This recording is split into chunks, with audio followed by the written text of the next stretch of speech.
enter his covenant of peace, you must trust that Jesus was cut off for you. God cut a covenant of peace. And this covenant of peace takes away our fear. Verses 25 and 28 of our passage.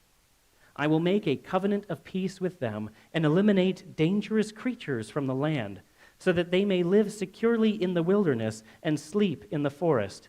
They will no longer be prey for the nations, and the wild creatures of the earth will not consume them. They will live securely, and no one will frighten them. This passage, the phrasing of this passage, is distinctly intended to call to mind God's promises and the fact that God does not forget his promises, because the covenant of peace takes away our fear. It takes away our fear. Throughout this passage, these verses in particular, we see multiple allusions to Leviticus 26, which was our scripture reading to open the service. In Leviticus 26, verse 6, it says, I will give peace to the land, and you will lie down with nothing to frighten you. I will remove dangerous animals from the land, and no sword will pass through your land. Peace. Lie down. Nothing to frighten you. Dangerous animals removed. That is what Ezekiel is saying in this passage. He is reminding the Israelites that God did not change. This promise that had been made thousands of years before this moment in Ezekiel's life would receive partial fulfillment in the return of the people from exile after 70 years.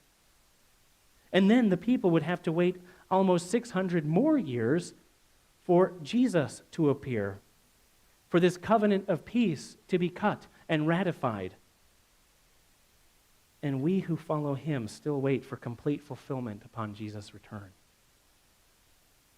God has been making good on his promise in installments throughout the history of the world, from Leviticus all the way up until the present day.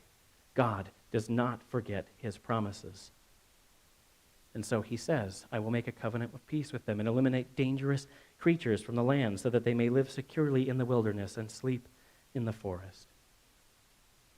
The wilderness, the forest. We may have quaint ideas about what the wilderness is like and what the forest is like, but we need to remember from our vantage point here in a fairly secure city that the wilderness, the forest, are places of danger. They are wild, they are savage, they are untamed. If we think back to the old fairy tales written hundreds of years ago, they point to the reality of this danger. Little Red Riding Hood, Hansel and Gretel. What is the point? Well, one thing we know is don't go into the woods. Bad things happen in the woods. There's scary things in the woods. There's wolves and monsters and all sorts of things.